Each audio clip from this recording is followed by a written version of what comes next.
Hi, I'm Sue Hasselbring, and the name of the session is Creating a Climate for Change and Growth, Understanding How People Start Doing New Things. Thank you all for coming. It's great to hear why you're here. I don't consider myself to be like a super change agent, but about 20 years ago, I was serving with Wycliffe Bible translators in Asia, and throughout my time serving with Bible translation, we had been saying, we want to foster local ownership. We want to hand over the responsibility for leadership to the local people. And I heard this again and again when I was doing my doctoral research on a totally different topic. I ran into participatory approaches being used in the reflect model of literacy, of all things. And the people said, nobody's learned how to read and write through this method, but it has helped us realize that we can think and we can make decisions. And I thought, wow, we need to learn about this and we need to start using this in our organizations. And then my boss's boss's boss said, I want you to help all the survey teams across Asia start using this methodology. And I want you to get them all to use it within 3 years. And I said, but participatory methods is about people thinking on their own and deciding on their own. And you can't force people to use participatory methods. And so I became a change agent in our organization, both a change agent in the leadership, helping them realize that some of the ways they were trying to dictate change wasn't working very well, and also a change agent among people who had been used to doing things the same way for decades, getting them to think, wow, maybe we could try something new. And so that's what I'm here to share with you about, not about linguistics in Asia, but how does change happen? And what are some things that I've learned both from practical experience and from some books that I've read. So I asked you guys a couple of questions. One question was, what changes do we hope for and in whom? And in the poll, these are the questions that came back. And I was real excited to see so many responses. Could you read those out for us? Read about 5 of them out, and then someone else will read a few more. More people attending. Mm-hmm. Mothers finding comfort in being at home caring for their children. Women mentoring women in one-on-one. Dyads. Yes. Someone else read a few out. Growing parental responsibility in young parents. More fellowship and relation and growth among all our members attending different services. Re-engagement in the church following COVID by families and retirees. Remember. Yep. More participants in all aspects of the church life from all demographics of our congregation. Okay, and now someone can read on the second half. Anyone? Go ahead. Fewer separate churches. Christians experiencing the joy of our beliefs. Church members stop being hyper-judgmental. Leaders feeling empowerment to make changes. Okay, and can someone read the last 4 in the upper left? Go ahead. God's people on fire for what God desires, a missional mindset in individuals, more people coming back to traditional services, change from traditional services to contemporary.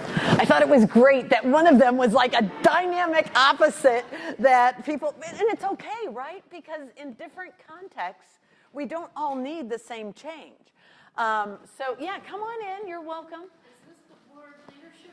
No, this is not. This is the Arizona room. Third room I've been in, and they told me it was there. Never mind. Okay, yep. Mm-hmm. But you're welcome to join us. We're talking about change. All right. So then I also asked you guys, what do you perceive is hindering change? And there were fewer responses to this. And actually, I summarized a couple on the first one because several were similar, and I just thought, let's not have too many. Who will read out what we perceive as hindering change? Differing priorities, stubbornness, people are too content. And someone carry on? Past situations that cause division or mistrust, past traditions, pastor, fear, personal biases, or agendas. Yeah, I was like, pastor, wow. Yep. Someone's being real honest here. Good thing those are anonymous polls, right? So yeah, these are some of our perceptions about what is hindering change. What we're going to be doing as we move ahead is that we are going to be talking about some of these changes together in small groups. So I tried to choose some that I thought everyone might be able to find a home in. And we're going to be applying the things that we learn in one of these 7 groups. And so you'll see little papers scattered around the rooms. And that's where you can eventually join in with others. So what I'd like you all to do is to stand up now and to go and kind of sit around the paper that you're most interested in. And if you can't find one topic that you're interested in, well, find something that you're at least like neutral about that change instead of you don't want that change at all.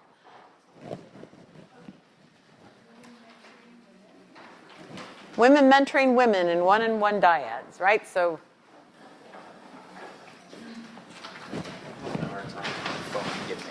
oh, okay. I can help either write things. Okay, you can type there. Yeah, that would be great. Go ahead and join a group now. And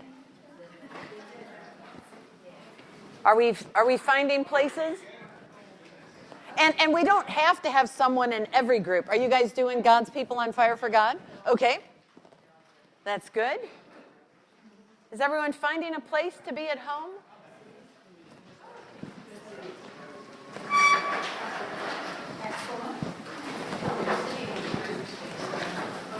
On these topics here that people mentioned.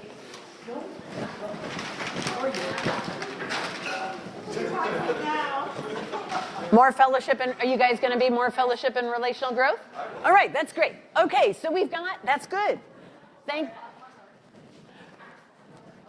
So go ahead and just chat for, introduce yourself and just say why you decided on this topic of change, right? So take about a minute per person. Some of you guys can take more than a minute per person. Yep.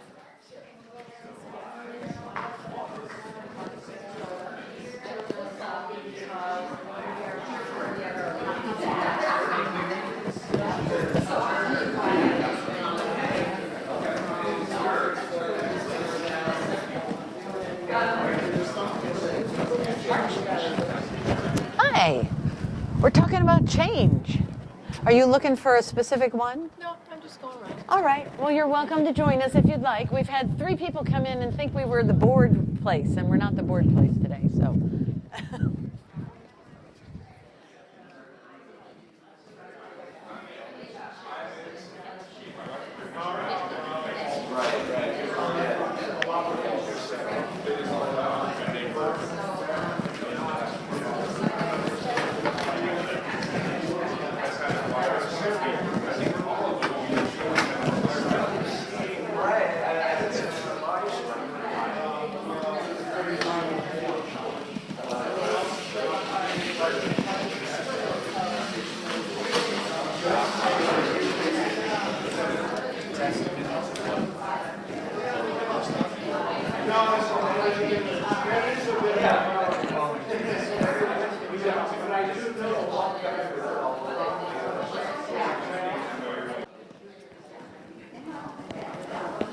Thank you so much for sharing with each other.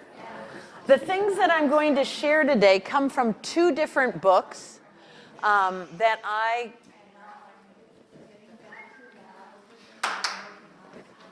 If you can hear me, clap once.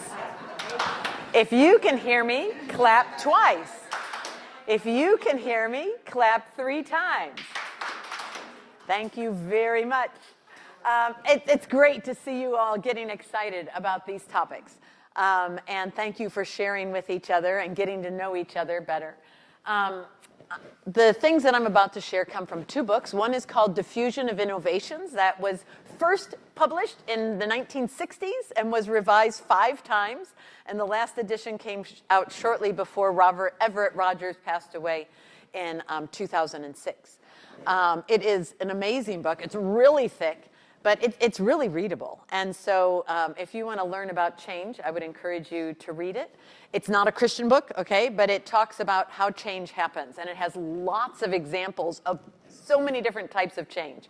And I just found it to be really incredible. I use it for my doctoral research, but I feel like it's, yeah. And you can find used ones pretty cheap. You could get the 4th edition and not the 5th edition if you're a cheapskate. So anyway, Getting to Maybe, How the World is Changed is another amazing book. One of the authors is Christian. The other 2 are not. And they talk about, and I just love the cover of the book, right? This book is for those who are not happy with the way things are and would like to make a difference. This book is for ordinary people who want to make connections that will create extraordinary outcomes. This is a book about making the impossible happen, how the world is changed. And it's a strange book, I must say. So as you read it, you're just like, I mean, so you wouldn't find it to be a strange book probably. But anyone who's like my generation or older would be like, whoa, where are they going? And like they talk about dandelions and anyway, but it is an amazing book and it really speaks a lot to how change happens. So I'm going to share with you, first of all, some key points from Getting to Maybe, How the World has Changed. Have any of you heard of the book Getting to Yes? So that was a book, and these guys are saying, you know, there's a lot of problems with Getting to Yes. Getting to Yes was what my bosses in Asia were all about. They wanted me to force people to change in ways that they weren't ready for. Getting to Maybe says life is really complex. You can't say, if we do this, and then we do this, and then we do this, then X will happen. It just doesn't work that way. We're people, we're human beings, and you can't predict what's going to happen. So they say, we need to get to maybe. If we can get to the point where people say, maybe I could do that, or maybe that would work, or maybe we could try that, you've gotten really far in starting change to happen. Then the second point is that we need to be self-reflective. What do we mean by being self-reflective? Yeah? Tell us. What's... Look inside ourselves. It means look inside ourselves, yeah? Is it also being self-aware? It's being self-aware. Mm-hmm. It means doing something and then saying, okay, let's think about that. What went well? What didn't go well? What should we change the next time we meet? It means as a group admitting that I'm not perfect. And even though we develop a plan and we have, how long are the plans that your church comes up with? You guys come up with 3-year plans, 5-year plans? 5-year plans. Now you come up with a 5-year plan. Do you change your 5-year plan? Or do you just say, we've decided, so we're going to do it, right? Being self-reflective means to say that, you know, we made this 5-year plan, but now we're realizing COVID has started. Well, that's kind of thrown, but even if it's not COVID, we need to look and see how do we adjust our plan as we go. So it's being self-reflective, realizing that what we are convinced that God has called me to do may actually not be where God wants me to be 3 years from now. I can't tell you how many times as I was getting ready to go overseas that I said, but I thought God wanted me to, I get to Liberia, I thought I was going to serve there for 4 years. And 6 weeks after I got there, I was leaving because the rebels were pushing towards the capital city. And I didn't go back there for 9 years. Did that mean I got it wrong when God told me to go to Liberia? No. Sometimes he has to take us this direction so he can get us somewhere else. And so it's also part of trusting the Holy Spirit's work in us and in others. Then a third point they make, and again, this book doesn't talk about the Holy Spirit, right? I'm kind of putting the Christianese into it. But one of the authors is Christian, and you can see things coming through, and you're like, oh, wow. You know, it's really an interesting book in a lot of ways. Looking for the powerful stranger. And I was like, what does that mean? But he said very often there is someone who's not really part of your circle. Maybe it's a person who has influence. Maybe it's a person who knows more about something. The powerful stranger can be a number of different types of people. But being on the lookout for someone who may not even be on your side right away, but by getting to listen to them, hearing what they say, involving them in the process, suddenly doors open up. And I was like, wow. So there was a powerful stranger. He was the head of an Indian organization.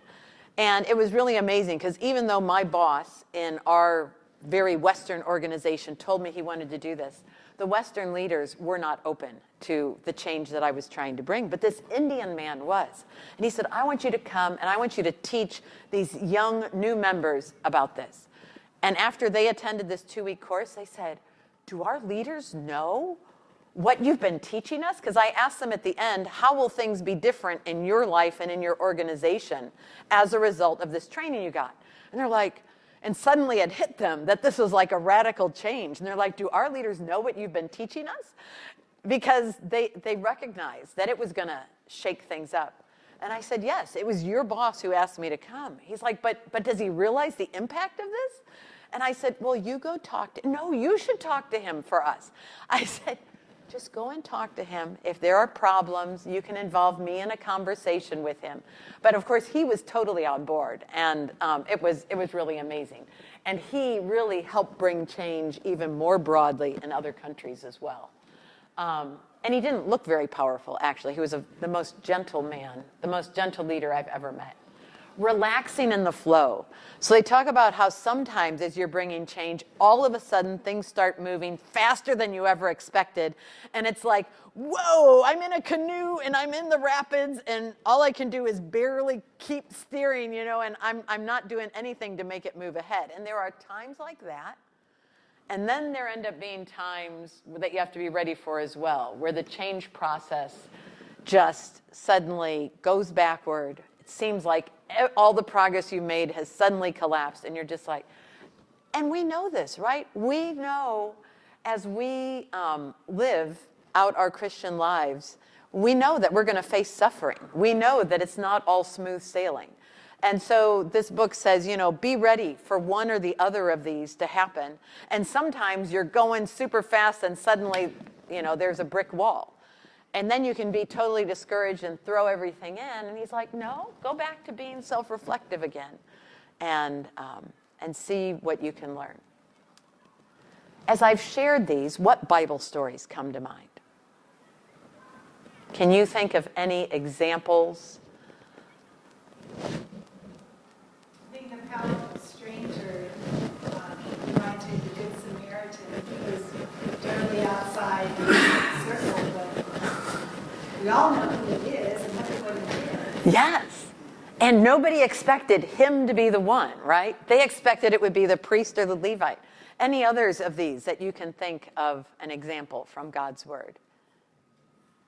Yeah. I think I recall one where Jonathan decided to do an attack on Philistine or whoever it was. Right. And I remember he said something like, perhaps the Lord has delivered him into her. That seems like a real maybe. Yes, that's a real maybe. Yeah. When I think of relaxing in the flow, Uh-huh. all you do not control, I can't help but think of Joseph. Of Joseph. Yeah. Yes. It's with him going for being thrown in the pit with everything else under the sun to being second in command. Right? I don't know anybody else I can think of that was in the canoe and had no control except to trust God to be in control. Right. Yeah. I just keep thinking of Elijah going from his mountaintop experience to being told, what are you doing here, Lord? Right. Yes. Yeah. And so, as we, I agree with all of those. Those are excellent, examples. And I need to put that in my pocket. And it is still on. Okay. And I probably need to echo back what you're saying to make sure that we get those recorded. So you can remind me of that in the future. What I'd like you to do now is once again in your groups, and I'm going to pause it every time you guys discuss because they don't need to hear minutes of chatter. And did everybody find a group? I know a couple people came in. Okay, right. So what I'd like you to talk about now in your groups with the others, which of these do you find hard, and why do you find them hard? Or you can even share about which ones you find easy. Right? We're supposed to be positive here, not negative. I'm sorry. Oh, Jeff would be so disappointed in me. No, but it is good to be self-reflective as well. So talk about these in your groups, and if you want to apply it a bit to the context that you've been talking about, you can do that as well. I'll give you about 10 minutes to talk. So, and I'll start singing again, so that'll be a clue to kind of wind things down.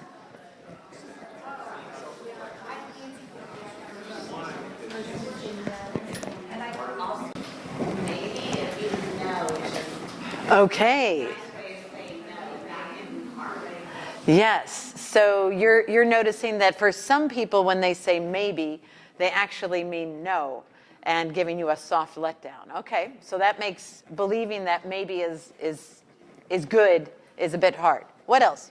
We talked about, or I shared with our group, we went through a strategic planning process, and the person who led us through it encouraged us to use what we call a consensus approach. Okay. But consensus was not the same as a lot of times people think of. He said, we want 100% of the people to be 8% okay with the idea. Which meant that if I'm 79%, on two different occasions, we spent about 45 minutes talking with a couple of different people who were 79% okay with it. And we honored that. But on the other hand, it's also then, if I tell her, I'm 79% okay with this idea, it's not like that's a bad idea. Right. I mean, so it's, I don't know. Yeah. So, okay. So you were. Excuse me. Sort of the positives. Right. Okay. So in their context, I'm just saying this so the recorded people can, or the people listening to the recording can hear. So you were a part of a strategic planning group, and they wanted to build consensus by having everyone be 80% or higher okay with an idea. And you felt that was, there were times where some people were only 79% okay.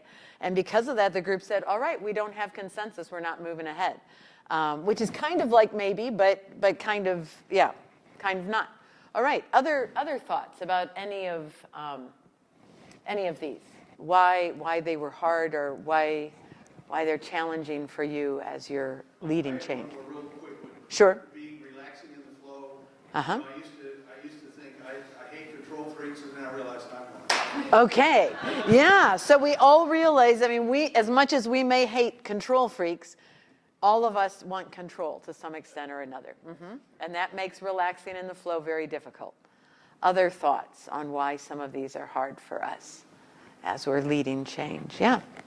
For Powerful Stranger, talked about trusting in others, Right. especially with the vision that we think needs to be. Okay. So with Powerful Strangers, you're trusting someone else. And yeah, it's our vision, and yeah, so there's this question of, can we trust, and is the vision the same, and so many things come up with a powerful stranger. Yeah. I think also with a powerful stranger, the inclination is often to wait for someone to come in to solve our problem. Right. And, I think at some point, that you have to really take responsibility as well. Right. And there has to be leadership, even to find that powerful stranger. Someone isn't going to Just show up. and take ownership of the problem. Okay, right. So with the powerful stranger, it could put you in a situation where you're just sitting back and waiting for someone else to come in and solve it. But as the book talks about the powerful stranger, you're actively keeping your eyes open for resources outside your group that can help you move ahead. And so it is indeed more active, like you were sharing. Yeah. Any other thoughts on these? We don't need something for everyone, but if there's other things to yeah. I thought about the roadblocks. Sometimes I wonder if it's God telling me just slow down or wait, or if it's Satan. That's right. You really have to define, look for that difference. Yes. Who's leading? That's right. So with the roadblocks, it could seem like it's Satan saying, and then you should fight against that with all your energy, or it could be God saying, no, I've got something different for you. And then you should, be, yeah. So that is a challenge with the roadblocks. Any other thoughts? Anything about being self-reflective that's hard for you? Go ahead. Yeah, I think for me, I, at times, when I hear other people share their opinions, if they're strong opinions or if they're loud or whatever, sometimes I, by nature, will acquiesce in a way, and maybe acquiesce too much. Okay. So, in the self-reflection, yeah, I know there's some more to that, what it said, but Yeah. yeah, so yeah, rather than sticking to what I know to be true, sometimes I'll be like, oh, they must be right. They're going to seem very. Okay, right. So with self-reflection, do you trust yourself and what God is saying to you, or do you trust the others, and what is the balance in that? Yeah, thanks for sharing that. So this isn't easy. Change is messy, right? It's complex. And so could you just go on to go ahead and type something there. I need to. So what I'm going to start talking about now is the Diffusion of Innovations book. And in the Diffusion of Innovations book, there's 4 parts that I want to share about. So one part is where they talk about the 5 things. Oh, we're going to start there. People are continually in tension between adopting innovations and saying, no, we want to stay with the status quo, right? I mean, some of you said, I love change. And then you qualified it, right? As long as it's according to God's will. None of us can handle continuous change, right? I mean, well, maybe Jack, who is it? Jack Reacher? Jack Reacher, right? He like throws away his clothes and buys new clothes, right? I mean, he sleeps in a different place almost every. Any of you read Jack Reacher now? Thrillers. They're thrillers. The women. A lot of women don't like his stories. I like his stories. I mean, he's a really amazing guy. But anyway, he changes like. But most of us, we need to come back to the same house every night, right? As much as we say we love change, there's a whole lot of us that doesn't like it, right? So there's this continual tension that's there. Yeah, and some innovations are things that suit our own passions, as 2 Timothy talks about, right? It's just, there are things that our ears are itching to hear. And we have to recognize that too. So there is this tension in our lives. Then they talk about 5 key perceptions about new things that will influence how quickly and to what extent those new things are adopted by members of a community. For most of you, it's your congregation, or it might be your family, or it might be your staff. That community could be a variety of things. Then they talk about 5 steps in adopting an innovation that and starting to use it and starting to call it your own and really owning it. A lot of times we think, no, they just need to say yes. No, there's more than saying yes to beginning to do something new. And we're going to be looking at that. So we're especially going to focus on the middle 2. But the other thing they talk about is how innovations are often reinvented. And what they mean by that is that you say, this is what we're going to do, this is how it's going to work. You develop your 5-year plan. And at the end of the 5-year plan, you look back and you say, wow, we've got something even better, because you adjusted and adapted through that self-reflection that we talked about in the last slide with the other book. And you've realized, oh, what we planned in our 5-year plan needed to be tweaked. And now we have something that fits us even better. And God has done something amazing, right? Because it wasn't really us, right? It's God working through us and through our congregation and through sometimes those people that tell you you're wrong. Now, do you go the whole way, or do you find, and that's all part of the change process. So next, we're going to look at the 5 key perceptions.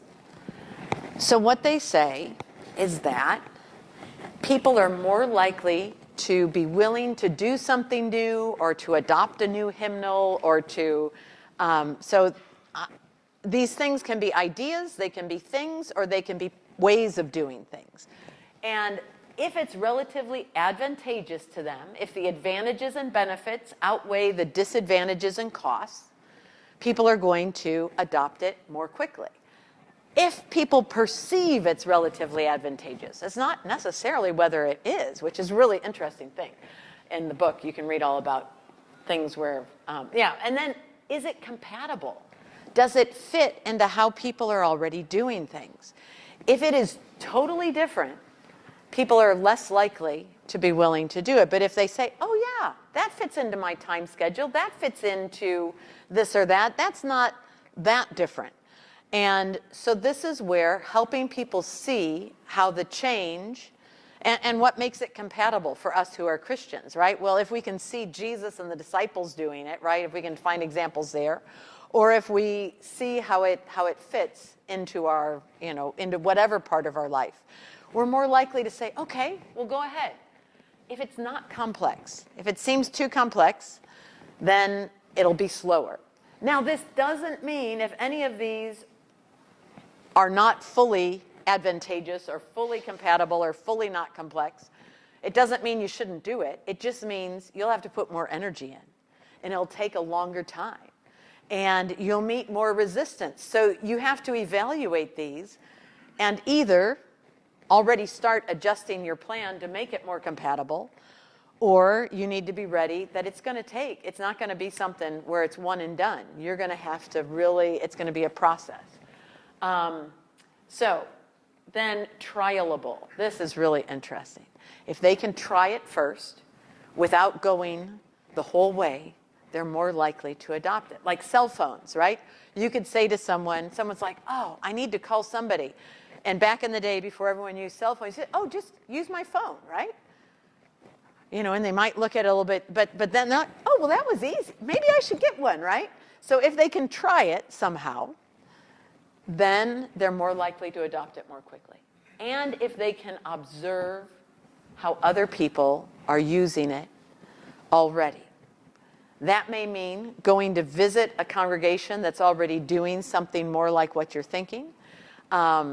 There's a lot of ways that observing can happen. It can be that a group of 3 of you start doing something, and then slowly it spreads to others in your congregation because they see you doing it, they hear you talking about it. And so that's what observable is. That there's lots of examples in the book about the different ways that things can be observable. Any questions about these 5 perceptions about innovations? Yeah. Are we going to have access to this? This is great stuff. Yes. Okay. Yes. You will have this PowerPoint will be downloadable. Right. Yes. I'm glad you're enjoying it. Like I said, I'm not a super expert, but I love to get people talking together. And so what we're going to do now is you're going to spend 5 minutes talking about how each of these 5 fit into whatever change you guys are looking at, right? And what we're doing now is you're practicing applying this, right, for when you go back home, whatever change it is that you're looking to do in your church. You can't go back and say, well, we talked about this, and this is what we're going to do. This same discussion process, right, has to happen among the leaders. They need to wrestle with some of these things as well. Because when we have a great discussion and then we go and say, oh, this is what we've decided, they're just like, huh? What? But if they talk about it and wrestle with it, then they start owning it. Okay, so in your groups, here we go. Talk about to what extent do the people in whom this change is hoped for, how much is it already seen as being relatively advantageous? And what might help it seem more relatively advantageous? So this is a change in the middle that you guys have. Do the people that you hope to bring the change to, do they already see it as relatively advantageous? Or how, yeah. Does that make sense? Okay, so talk in your groups. Actually, I've decided I'm only going to give you 3 minutes for each one because otherwise we're going to run out of time. Go for it. So be sure to listen to everyone and draw each other out.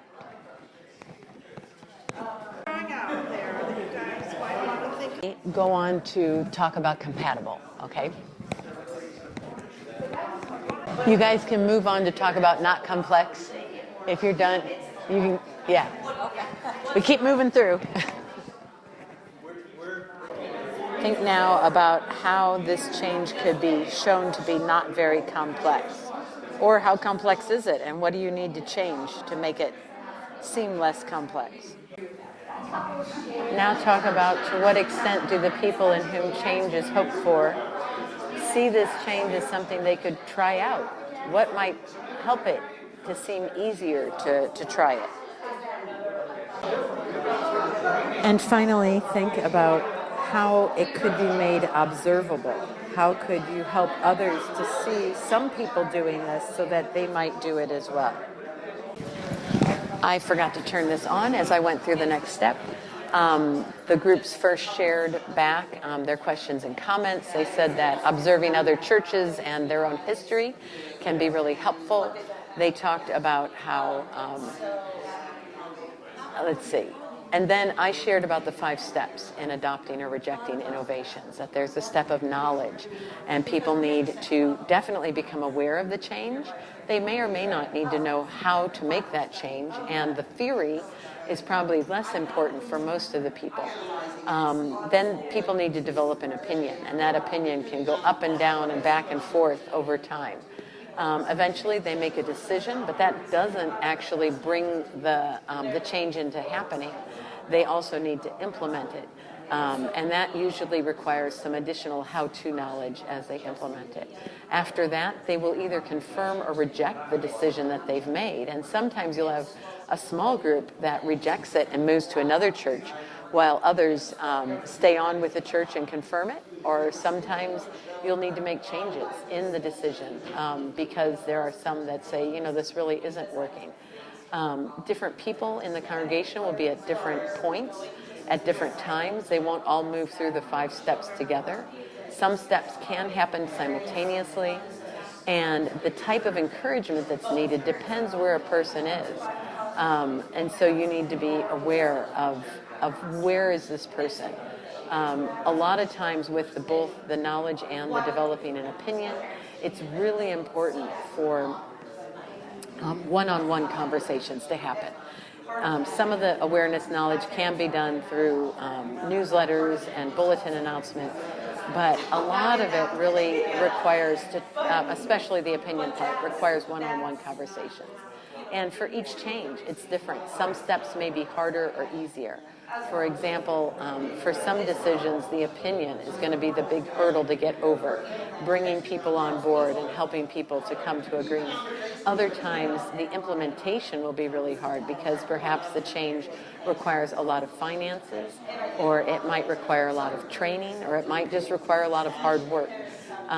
So now the groups are talking in their small groups about the change that they're talking about, and where are people in their congregation in those 5 steps, and what might be needed to help them move on to the next step. So we're going to revisit the getting to maybe 5 points, and think, as we talk about these, what connections do you see to the steps, the knowledge, opinion, decision, implementation, and confirmation, and the perceptions of advantageous, compatible, and not complex, and trialable and observable. These things kind of overlap and integrate, and probably as you were talking together, you were seeing ways that you might need that powerful stranger to come in and help with changing some of the opinions. Or perhaps when you relax in the flow and you think everything's going smoothly, and then you find out, oops, we thought everything was implemented well, and pooh, suddenly we're back to addressing the attitudes once again. I want you to think for a minute, what will be your next steps?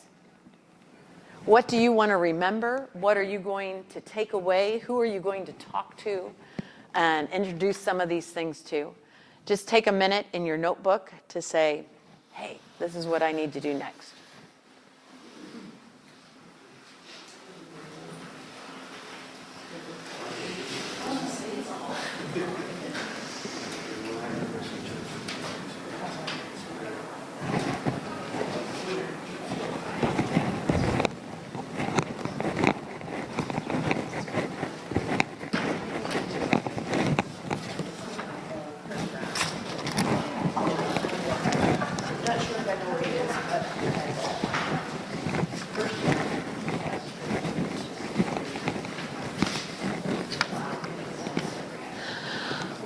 I was hoping that we would have time to share some of those with each other, but we're not going to take time to do that. I would like to share with you briefly a bit about the ministry that I'm involved with right now. I serve with International Student Ministry.